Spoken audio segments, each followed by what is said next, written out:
Oh, hey there, gang. Let's get a little work in on this one. This is a Gibson SG. This is from 1973, and it's an SG Special, as evidenced by the black plastic pickup covers.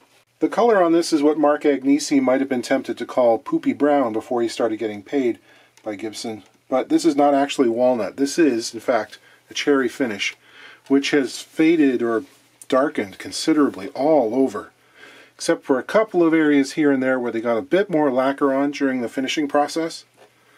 But overall, it's pretty brown. You can see there's some faint vestiges of the cherry around the circumference of the tailpiece studs here. This would have originally had some spacer washers under there, and this bridge has been replaced. This is an ABR style. Originally it would have had the big, wide, flat, they call it the harmonica. I don't mind those ones, they're okay, but most people prefer the aesthetics of the ABR. This is really a player's grade instrument. There's lots of dings and wear and tear. As I mentioned, those black plastic pickup covers. I know what you're going to say, and yes, of course, it does have a headstock fracture. Despite this being made during the years when Gibson was employing that big volute behind the truss rod cavity. Apparently this doesn't happen in guitars with that feature, but it does all the time. And actually, looking at this, there are two lines, and that leads me to suspect this may have even been broken twice. Probably this one came first and then this one afterwards. The owner thought he could live with this. I mean, it's solid, it's not going anywhere. It seems to be well glued, but aesthetically and tactile, when he's down in first position, he can sort of feel this and he doesn't like it, and we're going to see if we can clean this up a bit for him. It's a typical 1970s Gibson headstock. There's quite a buildup of patina around this thing as well. What it's really here for is new frets. I've mentioned this before. I think around this time last year it was all 12-string guitars. The repairs seem to run in packs. This January seems devoted to older Gibsons with fret issues. And given that I have shown that process probably 3 or 4 times in the last few months, I won't belabor the point. We'll just hit the highlights. These are, again, pretty low and wide, about 22 thousandths of an inch, which is about as low as most people like playing on. You know, this thing has actually been looked after by a couple of other shops recently, and the player was not quite satisfied with the work as it came back to him. There were some weird recurring buzzes that kept happening, which I suspect probably mean a loose fret or two. And he said, you know, at this point, I'd just prefer taller frets in general, rather than trying to make it work with what's on there. Why don't we take these out and put new ones in? And that could also help out with another issue it's having. During the Norlin era of the 70s, Gibson was changing up the specs almost constantly. I guess they were trying to be novel with every new guitar season, and sometimes that led to some funny things happening. In 1973, these pickups here, they shifted position. The neck pickup was moved away from the end of the fingerboard, and the bridge pickup was shifted inwards away from the bridge into this funny sort of no man's land where most people wouldn't consider putting a bridge pickup. Some people like this, other people don't. This one might actually have been beneficial. In some of the earlier SGs, the neck tenons were thinner, and being bisected by the pickup cavity left very little wood here to support the joint between the neck and the body. And those ones, they tend to wiggle around a lot. It's like a built-in whammy bar, and sometimes they break. But in this year as well, they changed the neck angle, and it runs very straight with the plane of the top. So usually the bridge has to be dropped right down to the deck here to get good action. And with the neck pickup, it can be hard to get the proper airspace below the string to give you good tone. In this case, so it's a scant 32nd of an inch above the screw, and the pickup itself is buried below the level of the surround here. So adding some slightly taller frets might give us some more room to maneuver. This guitar is very comfortable to play, in part because it's so incredibly light, even for an SG. It's a real feather. Love it.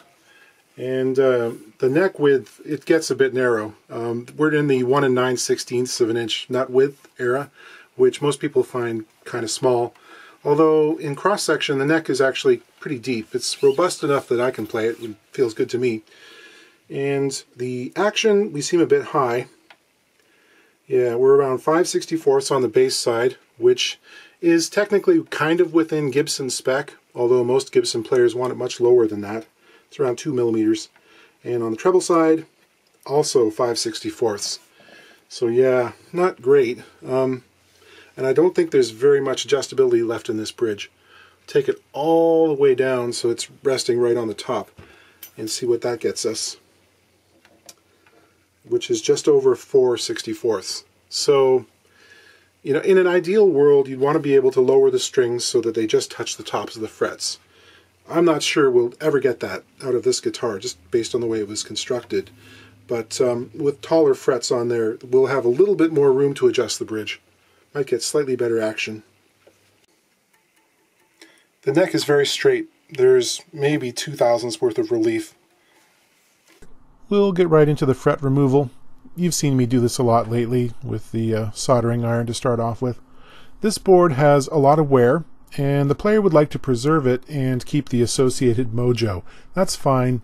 It's also very punky, by which I mean to say it's soft and it wants to chip. There are two causes for chippy boards in my experience. They can either be super dry and they want to split, or they can be really wet. Not with water. Sometimes players have really sweaty, oily hands, or very acidic oils in their hand.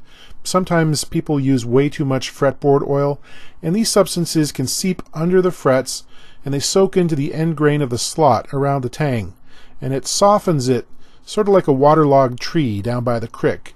It gets crumbly, punky. You can stick your finger into it. So I have to be pretty careful with removal. Do a lot of wiggling back and forth and trying not to exert too much upward pressure on the fret. Despite all the care I put into it, I got a few places where the rosewood flaked away, just sort of crumbled beyond the little stop relief cuts. I'm just knocking off the worst of the grunge here. I'm not doing a full-scale resurfacing of the board. And any of those little areas where there was chip out, I'll go back and fill with rosewood dust and put on a little drop of super glue. Go back and scrape and sand this, and that fills it up pretty well. I'll use the fret saw to reestablish the depth and make sure it's the right width.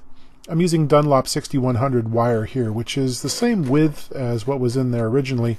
It's probably a little taller than the stock wire from the early 70s. I'll spend some time working on that ugly area around the volute now, using some fine grit sandpaper wrapped around a dowel. This helps to prevent me from sanding flat spots into the curve, and it preserves that flowing shape. The two parts are really quite out of alignment, so I had to go back and use a cabinet scraper. Because this is actually in the volute itself, I'm not worried about making things too thin here. There's plenty of material to work with. I want to make sure it flows together better. And then I'll clean it off using some naphtha.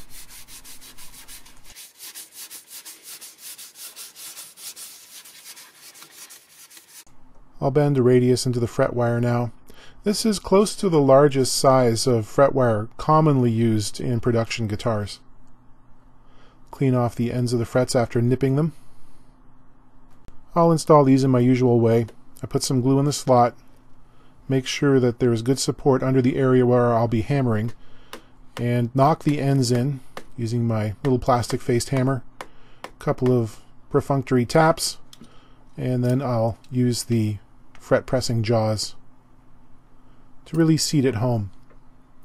Now, depending on the shape of the board, sometimes the perfectly idealized radius here isn't going to do it, and you have to go back and do a few more hammers just to make sure that things are perfectly down and seated all the way across.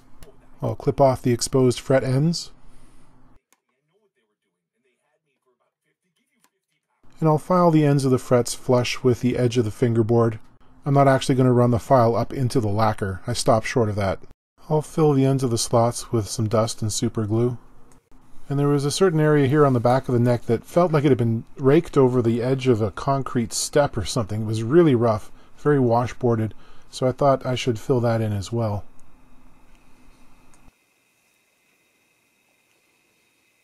These frets are almost twice as high as what came out of there, so it's no big surprise that I'll have to make a new nut for it. The strings are riding right on top of the first fret there. There's no clearance. I'm going to put this in the neck jig to dress the tops of the frets, so I'll adjust the truss rods so that the board itself is good and flat. I'm going to have to remove that nut, of course, and there is residue from previous glue-up attempts, and I'm going to have to score around it. Don't know how well it's been glued in place. And when I tap it out, I'll be sure to use as little force as possible. Came out without too much difficulty. A little persuasion.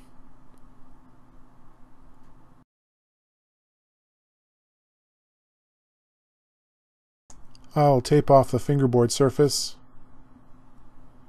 and I'll apply some black Sharpie to the tops of the frets so that I can see how much material I'm removing. This board had some funny little dips and humps up towards the top end, which I suspect was probably causing the weird buzzes and fretting issues previously. So I had to remove some more in certain areas and less in others, and that left me some recrowning to do. In the end, I got around 42 thousandths total fret height, which is not bad. I think I started off with wire that was 50 thousandths tall. I like using the 3-corner file, especially on these jumbo frets. It seems like I get better control.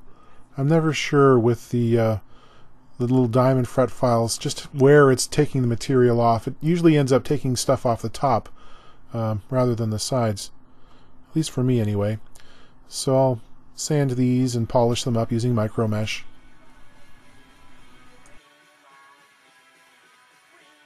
People often ask which podcasts I'm listening to when I'm doing this stuff, and this happens to be No Dogs in Space with Marcus Parks and Carolina Hidalgo.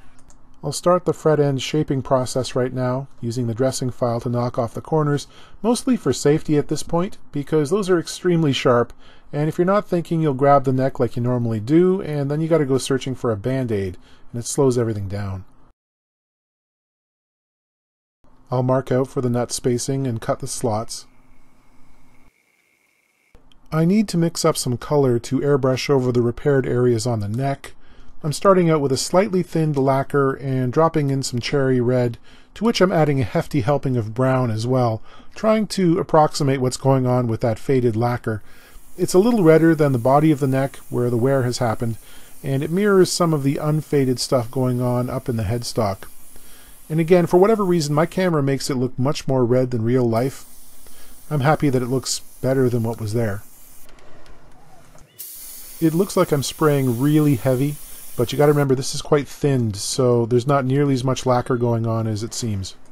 I'm going to put on 3 or 4 clear coats, doing a bit of a scuff sanding in between coats to kind of level the surface. It's not going to be perfect, but again, the whole neck itself has a lot of wear and patina. If I make this look perfect, it's going to look out of place. So it's going to still show evidence of the repair, but it's not going to catch your eye like it did previously. So here I'm just polishing up using a little coarse polishing compound. So just as a reminder, this is what we started off with, and here we are now. Less obtrusive. We'll do some final finishing work on the nut, then string the guitar up and work on the intonation, the action height, and we'll be pretty much ready to call it a day.